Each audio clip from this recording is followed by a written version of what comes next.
Hi, you're listening to Delusional Optimism with Dr. B, where we explore human resiliency and learn how people thrive even after adversity. We break down the complexities of the human brain so concepts are simple and relatable. It's fun and empowering to understand how your earliest experiences influence your relationships today. What makes you tick? Dr. B is a speaker, trainer, and consultant who understands emotions and human development from the inside out. Let's dive into today's episode.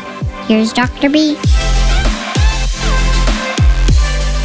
In this episode, we're going to be talking about living with uncertainty. If you're interested in furthering this conversation, please email me at contact@drbconnections.com. Or if you want to book a training or learn more about me, go to my website at www.drbconnections.com. This episode was recorded on May 19th, 2020 during a Facebook Live series. Without further ado, let's kick it over to the episode.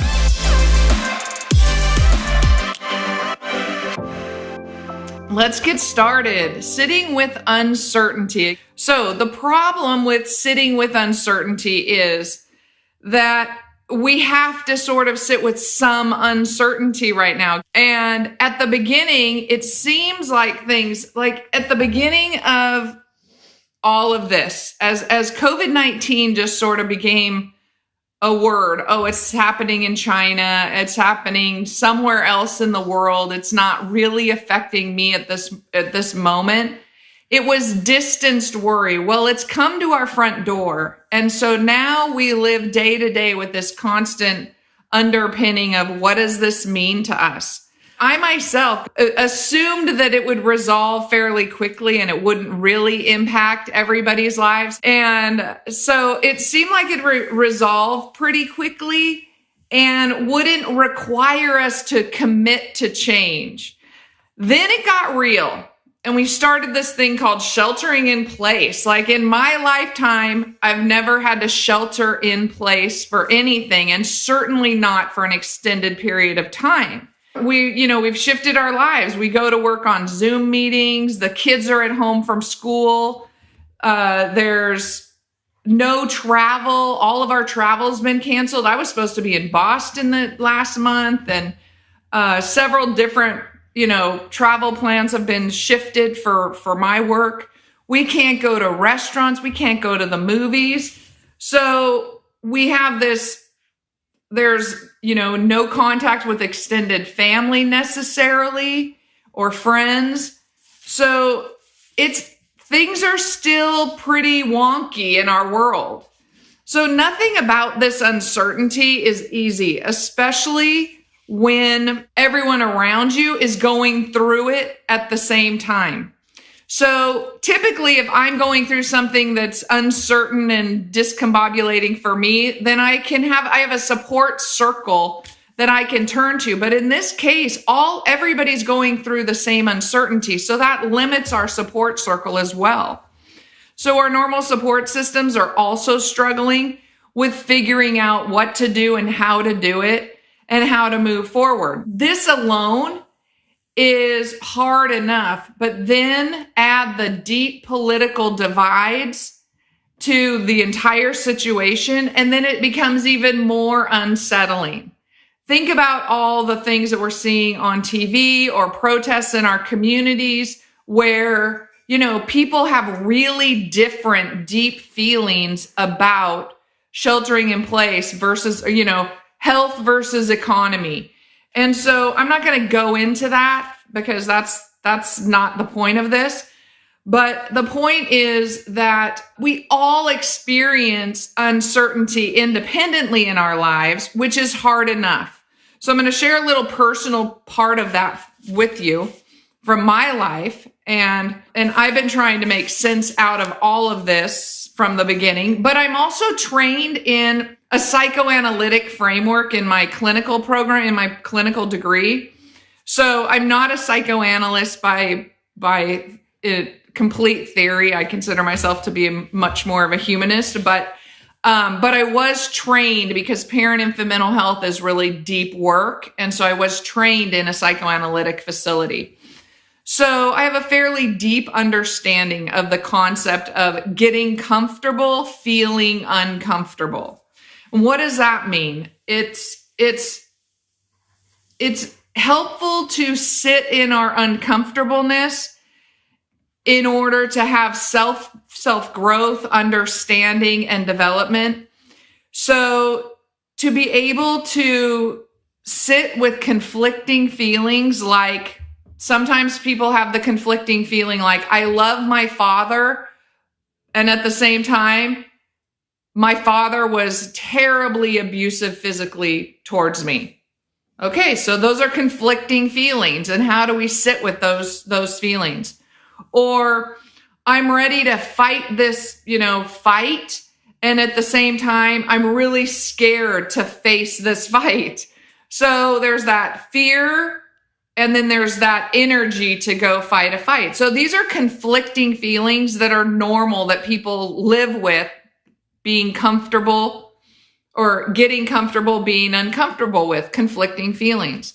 So in my personal experience around that was coming out. I came out later in life. Coming out, just let me tell you, for anybody out there, whoever has come out, it's not easy for anybody. Under the very best of circumstances, coming out is an incredibly difficult and painful process.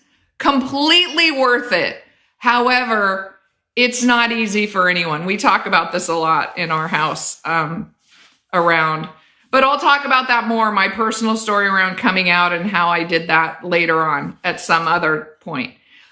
But all I could think about as I was coming out, and this is in my late 30s, so how could I just die without hurting anybody? Without hurting my kids, without hurting my family, without hurting anybody, except just like sort of disappear. That was my fantasy, that I could just be done. But here's the conflicting part. At the same time as I recognized that, I was gay and that I needed and I wanted to come out and live my life openly, then I also felt more alive and aware of who I am than I ever had before. And so it was really weird. I can't explain it if you haven't gone through it. But thank you, Brene Brown, for allowing me to be vulnerable enough to share that part of my experience, because it really was a difficult time in my life. And I felt weak and hopeless and just worthless. And at the same time, I felt clear and strong and completely confident in who I was, all at the same time. So that's an experience of feeling really uncertain. So what does this mean on a neurobiologic level? There's no question. Remember the amygdala? It's the alarm center, and it's like, woo, woo, something's going on. So for me, when I realized, oh my gosh, I think you're gay, like I think I'm a lesbian, then I was like, boom, the alarm center went off, and I had to go down the path to explore that. Different story. So, but when the amygdala is activated, it starts this either high or humming sound in our brain. It's like this resonating hum. Something's awry. Something is wrong. You need to make sense of what's happening because you may or may not be in danger. So let's go back to COVID-19 now. We can't see it ourselves. Like we can't just go and go, oh yeah, there's some COVID-19 right there. We can't see it in others. Oh, that person's infected. That person's not. We have no idea who's infected and who's not. Many people don't even know anybody who is infected. I know a couple of people, like I know one person personally, but I know, people, like I hear stories peripherally, but I haven't had anybody die in my presence yet from COVID-19. So that makes me, have conflicting ideas about the level of danger. So it seems really like a very unreal sense of danger. On the other hand, we've never had to shelter in place before. Like the government has never said, don't leave your house. And then if you do, wear a mask. You can't come in my store unless you're wearing a mask, or my restaurant, whatever. You can't, this has never happened before in my lifetime. So note to self, something is awry, brain alarm center humming with, holy cow, like this is different than I'm used to, I've ever experienced before. So it's unknown. Now, let me put this into real like numbers perspective for you, because last night we were talking and Lisa, my wife, came across this number that just blew my mind. And so what she said was, if we were to take the number of people who have died from COVID-19 worldwide, oh, I'm sorry, not even worldwide. So it's even worse. So the number of people who have died from COVID-19 in the United States of America, just in the USA, 91,000 people.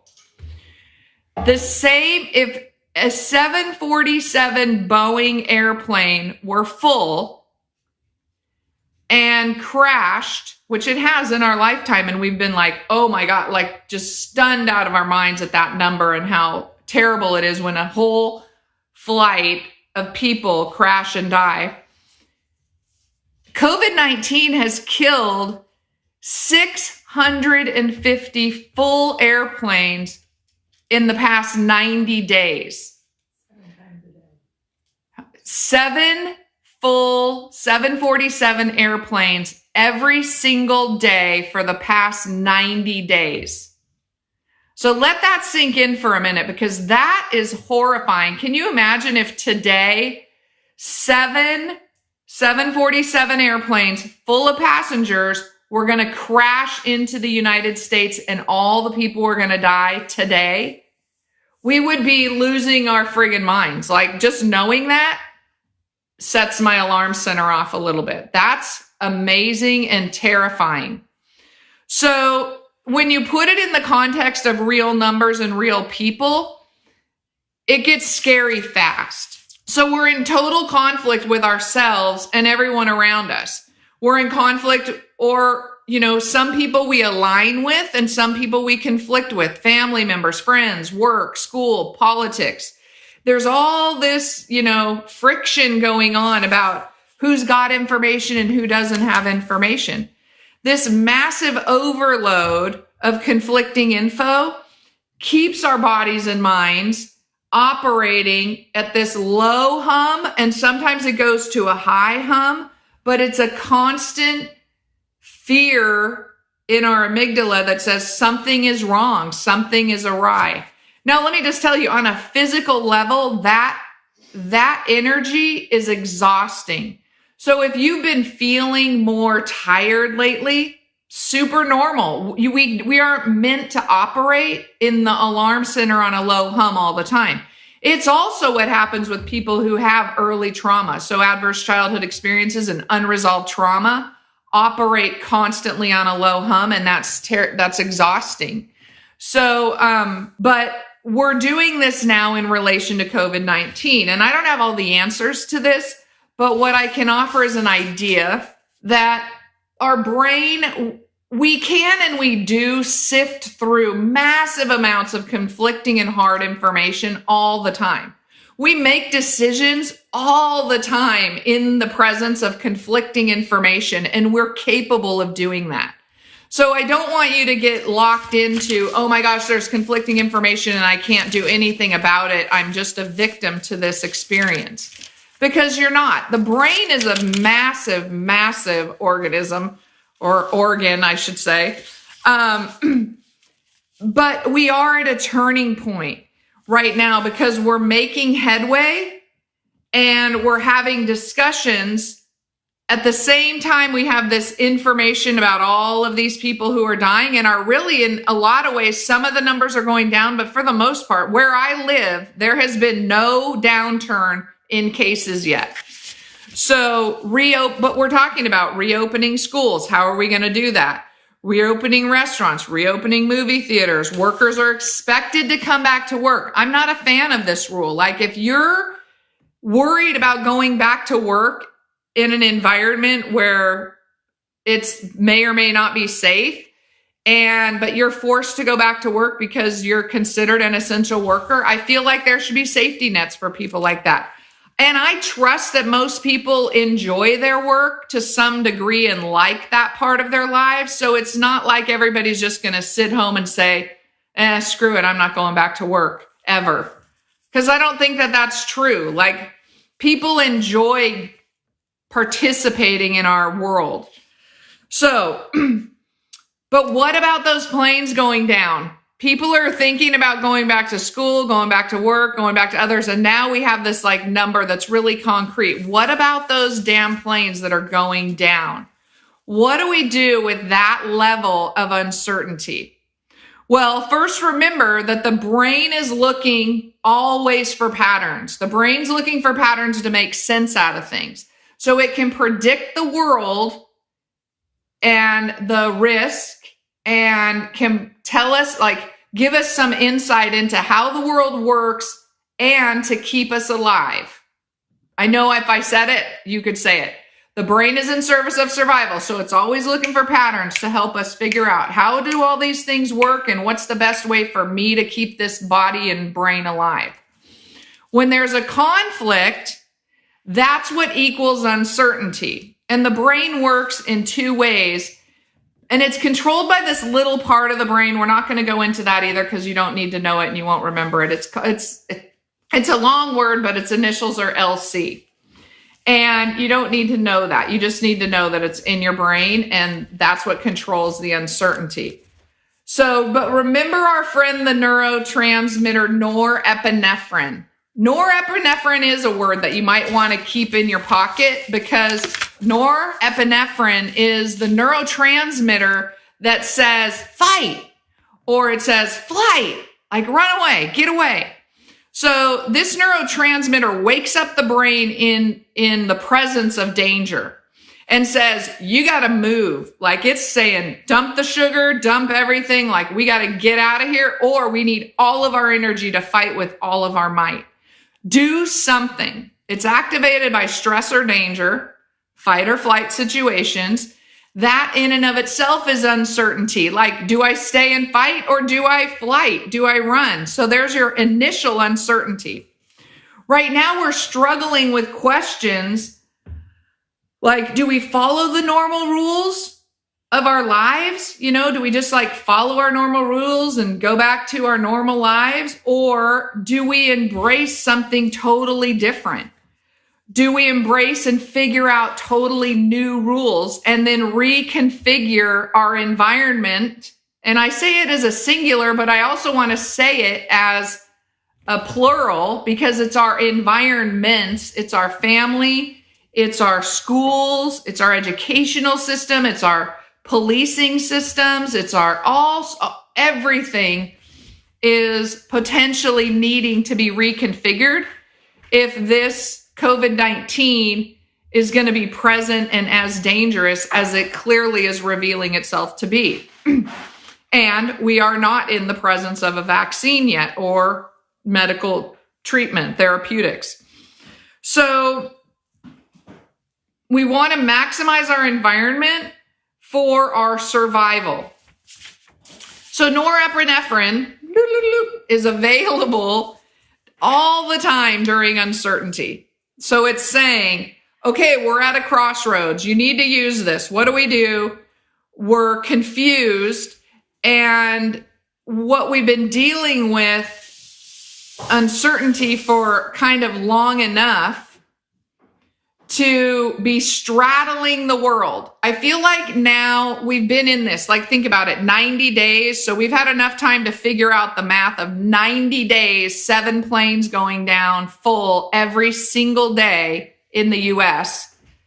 And at the same time, in my county, at least, like, people are opening up. Like, they're not ticketing like restaurants or anybody who opens up. So we are basically opened up. People are on optional quarantine or sheltering in place. So we're straddling two worlds. We're straddling the world of going totally back to the same old, or we're straddling the new world where we reorganize our whole entire way of life. And this has never happened in my lifetime, and I'm sure it's never happened in many, many of your lifetimes unless you were born during the Great Depression. So I say personally, we're not going back to normal. We're never going back to normal because we now know COVID-19. We know what the molecule looks like. We can draw a picture of it. We see it in advertising now, but we're not sure yet what the new looks like.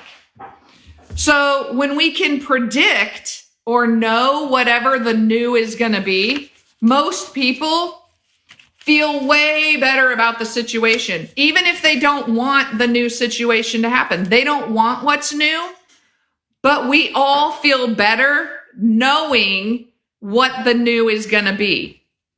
So there's this really cool, and I mean, like this just hits the nail on the head for me. There's a study in London done in 2016 where they said to 50% of the participants, you are definitely going to get an electric shock and it's going to hurt.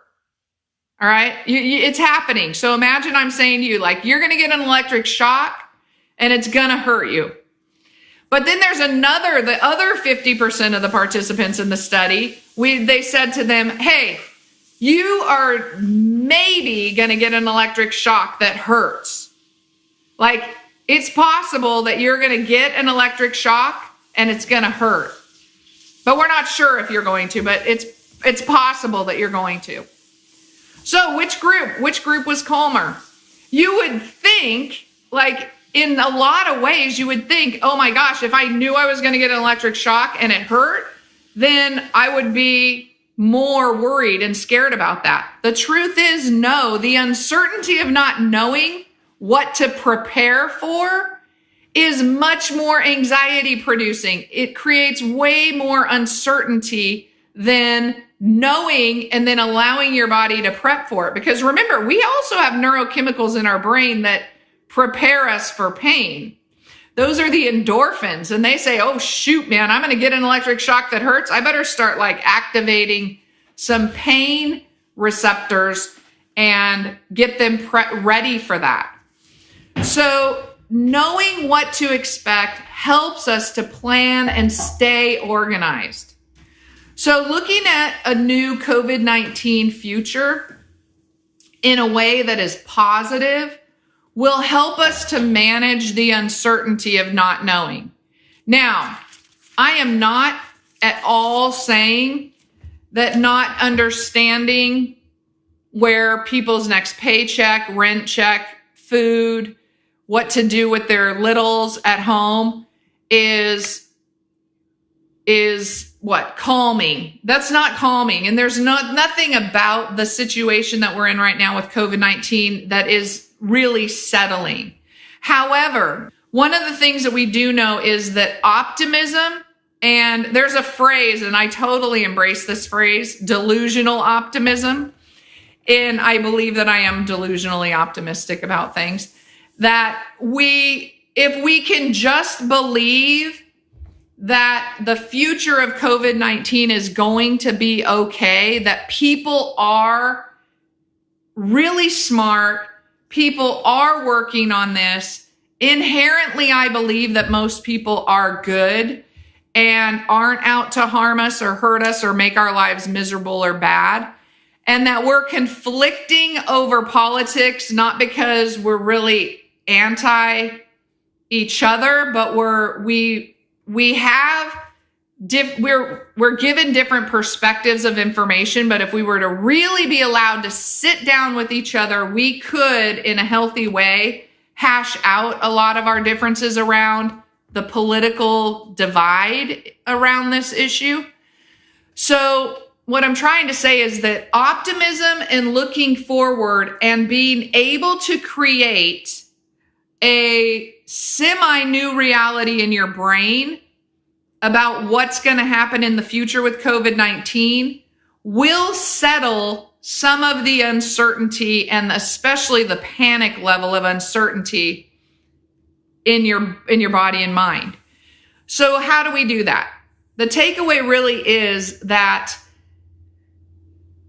recognizing, I don't know that anybody was really settled in the world and thought, oh my gosh, the USA is our utopia and it's perfectly arranged the way it should be arranged.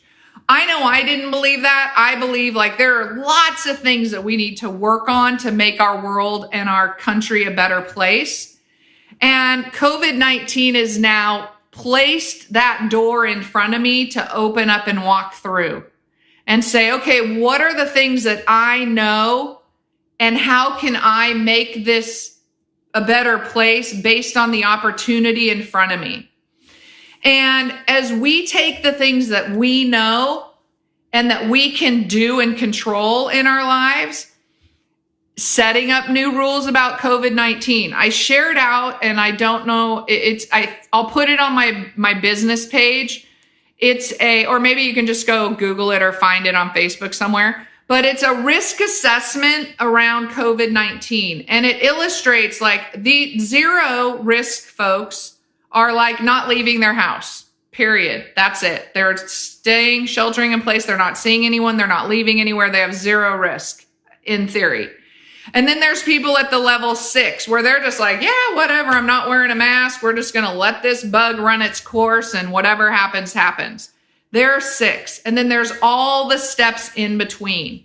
And I feel like we're at a place in our life now where we're actually having to commit to a level.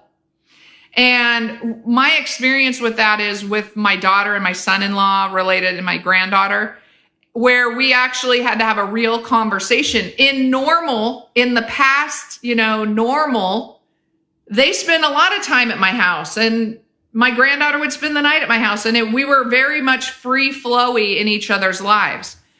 Well, then we all had COVID-19 hit and I'd been traveling a lot and my granddaughter had been sick, lots of stuff going on. So we stopped it. Everybody sheltered in place in their own place for a while. Well, now it's really looking like this is going to go on for a much longer time. And we need to take into consideration people's emotional health as well as their physical health. And how do we all do that in a way that's really considerate and thoughtful of the people in our lives? But at the same time, we take on a little bit of risk because we have to balance those things out. Some people have frontline workers. I have a kiddo who's on the front line, my older son. Or some people, I have a very dear friend, actually several dear friends who are nurses who work the front line and then they have to go home to their families. Or a friend of mine and he works at the VA hospital. And so he has to come home and how do we balance out that risk? So this is where we're at. And this is where the uncertainty really is settling in with us. But as soon as we open up and have conversations with those people that we really love and care about, who we want to engage with on either a personal level or just stay connected with, we need to have these conversations. Like I had a really serious conversation over the weekend with my daughter and my son-in-law and me and my wife, and then my son and his girlfriend, who my son lives here and his girlfriend visits a lot, that how are the 7 of us going to manage our interaction? Like what do we all value? And we all got to say what we really thought about it and how we feel about it and what our tolerance of risk is. So that reduces the level of uncertainty because now I know where they stand, they know where I stand, and we're on the same page and we can open up that conversation at any time when one of us is feeling uncertain. And that reduces the anxiety of not knowing. We've set something in place. We don't know if it's right or not, but we know what we're doing. And the knowing, even if it's painful, is better than not knowing. So that's really the important part of this conversation today, is recognizing that the uncertainty is almost or worse than just the certainty of something that is potentially negative. So find ways to get some anchored choices made, even in all the uncertainty, because it will make you and the people that you love and are around feel better about those decisions. So it's so great to see all your beautiful faces. COVID-19 quarantine with Dr. B. I hope you'll share out. I love you. I look forward to seeing you tomorrow, and have a fabulous day, and be safe and be well. I love you. Thanks so much for listening to today's episode. I appreciate the opportunity to connect with you. If you're interested in booking a training, I'd love to hear from you. You can reach me at my website, Dr. B Connections. There's a big button that says, book a training with Dr. B. It's that easy.